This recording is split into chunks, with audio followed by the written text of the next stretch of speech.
One विभाग के मंत्री कुंवर विजय शाह जी हमारे साथ मौजूद हैं। मंत्री जी, आपका बहुत बहुत स्वागत है पब्लिक फर्स्ट के इस खास स्टूडियो में।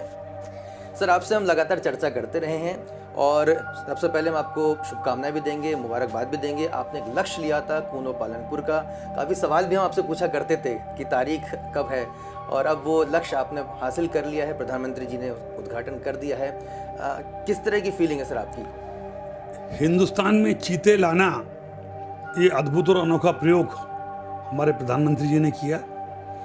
प्रधानमंत्री जी के ड्रीम प्रोजेक्ट को मध्य प्रदेश सरकार को चुना कि वहाँ उनका ठीक ढंग से चीते सुरक्षित रहेंगे, ये हम अपना सौभाग्य समझते हैं। सबसे अच्छी बात यह है कि उन चीतों को हमने बड़े बाड़ों में छोड़ दिया, वो यहाँ के वातावरण पर्यावरण से अनुकूलता फिट बैठा लिया है और स्वयं अपना भोजन वो कर रहे हैं। मैं समझता हूँ कि इससे अच्छी बड़ी खुशखबरी नहीं हो सकती कि वो सारे चीते लगभग 2 महीने बाद भी सुरक्षित हैं, तंदुरुस्त हैं और आज अपना भोजन स्वयं ढूंढ करके और खा रहे हैं। आप नियमित वहाँ की जानकारी लेते रहते हैं, आपने खुद ने भी कई बार वहाँ पर विजिट किया है, पहले भी उसके बाद भी। जब आप इस पूरे के पूरे पार्क को आप देखते हैं तो क्या मन में आता है कि आगे क्या कुछ और करना है? देखिए, इतना अच्छा वो पार्क है। आज जैसे ही हम लगभग 20 चीतों को वहाँ पर छोड़ेंगे, 8 चीते हमारे पास आ चुके हैं, 8 चीते अफ्रीका से और आने वाले हैं, नामीबिया से आ चुके हैं।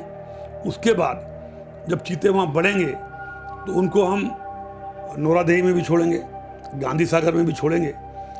टूरिज्म की दृष्टि से और वाइल्ड लाइफ की दृष्टि से मध्य प्रदेश के लिए एक बहुत बड़ा एक अच्छा दिन होगा, क्योंकि शिवपुरी में भी जनवरी में हम लोग 3 से 5 टाइगर छोड़ने वाले हैं माधव नेशनल पार्क में। तो शिवपुरी से लेकर के और उधर मथुरा, आगरा, पालपुर, कूनो में चीता देखो, एक अच्छा ट्रैक वाइल्ड लाइफ का बन जाएगा। जी, टाइगर स्टेट मध्य प्रदेश पहले से ही है, आप लगातार प्रयास करते रहते हैं। चीते भी आ गए हैं, जो बिग टाइगर जो है जिसे बब्बर शेर कहते हैं, उसकी मुहिम क्या धीमी पड़ गई या फिर वो भी लक्ष्य में शामिल? देखिए, बब्बर शेर का प्रकरण अभी सुप्रीम कोर्ट में चल रहा है, इसलिए अभी कुछ कहना ठीक नहीं है। लेकिन हम अपने आप में गौरवान्वित हैं कि हम जहाँ लेपर्ड स्टेट है, जहाँ पर टाइगर स्टेट है, वहीं घड़ियालों में हम टॉप पर हैं, गिद्धों में हम टॉप पर हैं और अब चीतों में भी हम टॉप पे हिंदुस्तान में होने जा रहे हैं। हमारा प्रबंधन, हमारे वन अधिकारी काफ़ी कुछ इसमें आगे बढ़ रहे हैं। मंत्री जी, हाल ही में कुछ अखबारों में ऐसी खबरें आती हैं, टीवी पे आती हैं कि रेलवे ट्रैक से गुजरते वक्त टाइगर की मौत हो जाती है, कटने से मौत हो जाती है। कुछ शिकार की भी जो अंदेशा आते हैं कि भाई टाइगर की मौत हो गई है, तो इन घटनाओं को आप किस तरह से देखते हो और उस पर रोकथाम के लिए क्या कुछ कर रहे हैं? वन्य प्राणी और मनुष्यों का जो द्वंद्व है, ये आज से नहीं, ये बहुत पुराना है। वन्य प्राणी शहरों में नहीं आ रहे। अगर दूसरे शब्दों में मैं कहूँ कि हम शहर वाले वन्य प्राणी की ओर जा रहे हैं, हम अपना घर बनाते बनाते जंगल की ओर जा रहे हैं, और जिसके कारण वन्य प्राणी और आदमी का द्वंद्व चालू है। अभी हम लोगों ने काफ़ी प्रयास किए हैं, जन जागृति लाए हैं, और उसका नतीजा ये है कि घटनाएं कम हुई हैं। और जो वाइल्ड लाइफ आपने कहा कि कई ट्रेन के ट्रैक से कट जाते हैं जी, कहीं घरों में आ जाते हैं, उसके लिए सबसे बड़ा उदाहरण है, अगर आप देखना चाहें, पेंच नेशनल पार्क में जब 2007 में मैं वन मंत्री था, मैंने नेशनल हाईवे को वहाँ बनने से रोक दिया था, और आज 29 किलोमीटर 6 लाइन रोड जंगल के ऊपर से निकला है। सारे वन्य प्राणी उसके अंदर से निकल रहे हैं। लाइट और साउंड तक जंगल में नहीं जाता। हिंदुस्तान में नहीं, पूरे एशिया में ऐसा 6 लाइन ट्रैक जानवरों के लिए, वाइल्ड लाइफ के लिए हमने बनाकर मध्य प्रदेश में दिखाया है। आने वाले समय में भी हम चाहेंगे कि जहाँ से वाइल्ड लाइफ गुजरती हो, वहाँ पर रोड और रेलवे लाइन ऐसा ही व्यवस्था करें ताकि जानवर कम से कम हानि हो। बड़ी बात आपने कही है। सर, आदिवासियों को लेकर भी, क्योंकि हम जब भी आपसे चर्चा करते हैं उसमें भी आप काफ़ी सक्रिय रहते हैं। आप खुद एक ऐसी रॉयल फैमिली से आते हैं, राजसी परिवार से आते हैं कि आदिवासियों के हितों में काम करते आए हैं। वन्य का भी उससे काफ़ी जुड़ाव रहता है।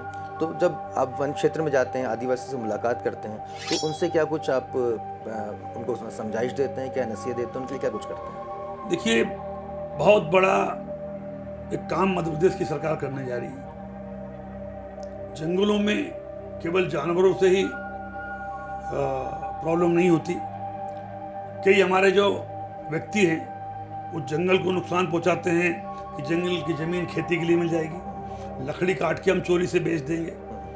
अब इतना बड़ा खुला जंगल है, केवल कानून के भरोसे हम मध्य प्रदेश के जंगल की रखवाली नहीं कर सकते जी। हमें जनजागृति लाना होगा, लोगों को समझाना होगा, और जो जंगल हैं, जंगल में जनता की हिस्सेदारी करना पड़ेगा, तब हम जंगल सुरक्षित रख पाएंगे। आपके लिए मैं बता दूं, हमने जो नया कानून लाया है, पहले अगर सागवान का झाड़ कटते थे, जंगल कटते थे, तो लोग समझते थे कि हम क्यों रखवाली करें, ये तो सरकार का है, और इसलिए चोरी करने वालों को भी वो नहीं रोकते थे। लेकिन अब हमने ये नियम बना दिया है, अगर सागवान के 100 झाड़ कटेंगे तो इसमें से 20% इसमें जो भी बिकने के बाद पैसा आएगा उसकी हिस्सेदारी जंगल के हमारे वनवासियों की कर दी है। 20% हिस्सेदारी हमने सागवान की लकड़ी पर, अब हमने जंगल में रहने वालों को हिस्सेदार बना दिया। वो केवल नौकर नहीं है, हमने हिस्सेदारी बना ली कि 80% सरकार का और 20% आपका। अब उसका नतीजा ये हो रहा है कि जब जंगल चोरी करने जाते हैं लोग, तो हमसे पहले, वन विभाग से पहले वन समितियां उनको रोकती हैं। इस तरीके की अनेक चीज़ें हम लोग करने जा रहे हैं। बांस लगाने में हम प्रोत्साहित कर रहे हैं, और बांस लगाने के बाद जो फ़ायदा होता है वो 100% हम वन समितियों को देते हैं कि बांस लगाने के बाद जो फ़ायदा होगा, सरकार काट के बेचेगी, लेकिन हम बांस का कुछ पैसा नहीं रखेंगे। आपका बांस, आपका जो फ़ायदा वो आपके डेवलपमेंट में खर्च हो। ऐसे अनेक चीज़ें हम लोग करने जा रहे हैं। तो जनजातीय दिवस पर राष्ट्रपति जो हैं द्रौपदी मुर्मू जी, वो मध्य प्रदेश आ रही हैं, ये खबर आ चुकी है। किस तरह से आप देखते हैं, और आप स्वयं एक जनजातीय समाज का प्रतिनिधित्व करते हैं, ये कितने गौरव की बात है? देखिए, गौरव दिवस बिरसा मुंडा की जन्म दिवस पर हम मना रहे हैं। हमारा सौभाग्य कि हमारी प्रथम महिला आदिवासी हैं, और वो शायद 15 तारीख को मध्य प्रदेश आदिवासी गौरव दिवस बिरसा मुंडा के जन्मदिवस पर शोडो लाने की शायद उन्होंने अनुमति दी है जी। ये हमारे लिए न केवल गौरव का क्षण होगा, बल्कि मैं आपके चैनल के माध्यम से बता दूं कि मैं बरसों में स्वयं भी आदिवासी हूं, और देश की आज़ादी में आदिवासियों का योगदान बड़ा महत्व। बिरसा मुंडा हो, भीमा नायक हो, टंटिया मामा हो, शंकर शाह हो, रघुनाथ शाह हो, इन सब की कहानी आपसे, हमसे, किसी से छुपी नहीं है। ज़रूरत इस बात की थी कि आज देश के आने वाली पीढ़ी को जो इतिहास पढ़ाया जा रहा है, इतिहास लिखने वालों ने बेईमानी करी, हम तो मानते हैं, जिन्होंने उंगली नहीं कटाई और शहीदों में नाम लिखा दिया, और शंकर शाह, रघुनाथ शाह, जिनके अंग्रेजों ने तोप से चिथड़े उड़ा दिए, जिनको फांसी पर लटका दिए, बिरसा मुंडा और टंटे मामा जैसे लोग, उनके लिए देश की आज़ादी के इतिहास में 4 लाइन नहीं होना। लेकिन हम धन्यवाद देना चाहते हैं शिवराज जी की सरकार को, मध्य प्रदेश के हमारे मुख्यमंत्री को, जिन्होंने इन जनजाति वीर नायकों को फिर से आने वाली पीढ़ी के सामने एक गौरव के रूप में स्थापित करने का बीड़ा उठाया है। और जनजातीय गौरव उत्सव बिरसा मुंडा के जन्मदिन पर मना रहे हैं। ऐसे हर नेता का, चाहे वो बिरसा मुंडा का हो, चाहे टंटे मामा का हो, चाहे भीमा नायक का हो, चाहे शंकर शाह, रघुनाथ शाह का हो, हम लोग, हमारी सरकार आने वाली पीढ़ियों को आदिवासियों का योगदान देश की आज़ादी में ये दिखाना चाहते हैं। बिल्कुल, देश की आज़ादी में दिखाना चाहते हो, लगातार आप इसको प्रयास भी करते रहते हैं। मंत्री जी, एक सवाल थोड़ा राजनीति से जुड़ा हुआ है। लोकायुक्त का एक प्रकरण है जिसमें आपकी संपत्ति को लेकर जांच चल रही है, इस प्रकरण के बारे में आप क्या कुछ कहेंगे? देखिए, हम लोग जिस फील्ड में हैं, राजनीतिक फील्ड में जो लगातार आगे बढ़ रहा है, मैं 32 साल से विधायक,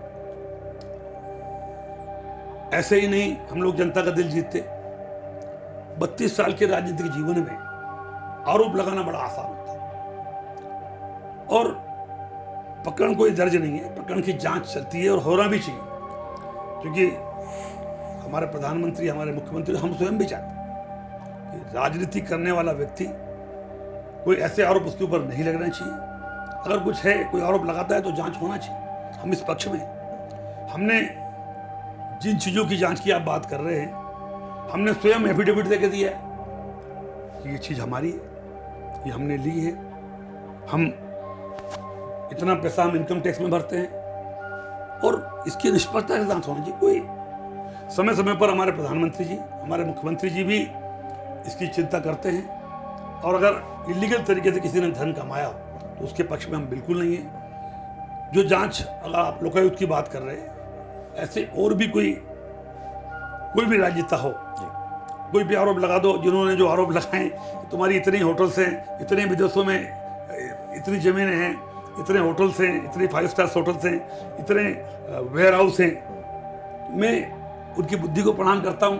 मैं तो केवल इतना ही कहना चाहता हूँ कि मेरे पास जो है, मैंने कैसे लिया ये आपके सामने, मैंने एफिडेविट लिख के दिया वो आपके सामने।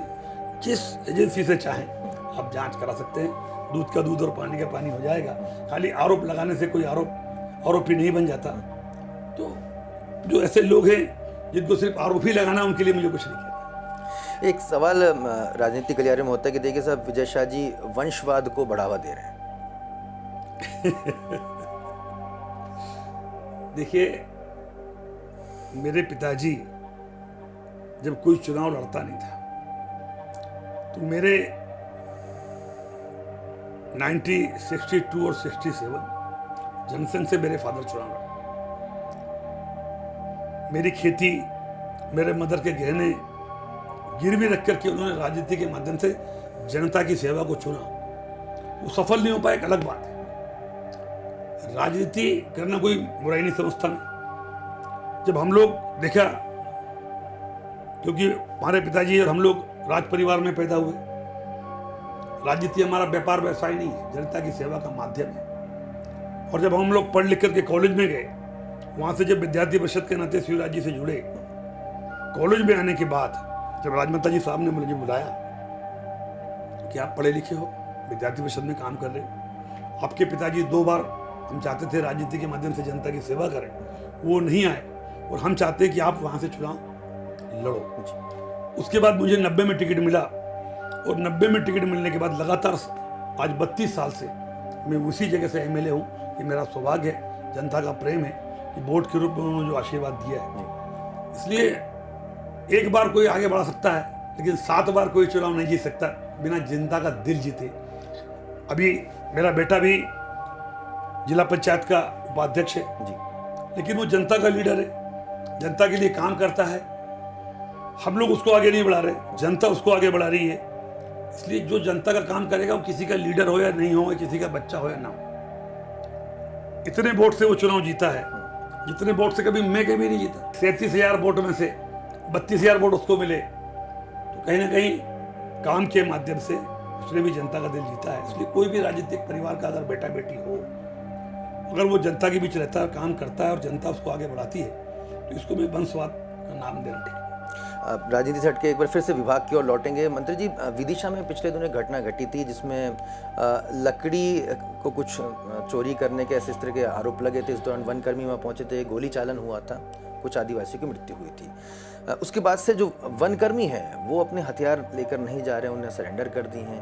ये इस तरह की जानकारी आपको मिली होगी, इस पर क्या विचार कर रहे हैं? वन विभाग का इतना बड़ा हमला, और उसकी सुरक्षा भी और वनों की सुरक्षा भी हमारा दायित्व है। हमने ये सोच करके बंदूकें दी थी कि बंदूक से देख करके लोग डर जाएंगे। चलाने के अधिकार हमने नहीं दिए, डराने के अधिकार दिए थे। लेकिन वो डराने के अधिकार से जो बदमाश टाइप के लोग हैं, जो लकड़ी काटने वाले माफिया हैं, वो डर नहीं रहे। वो हमारे ही बंदूक छीन करके हमारे कर्मचारी पे लगा रहे।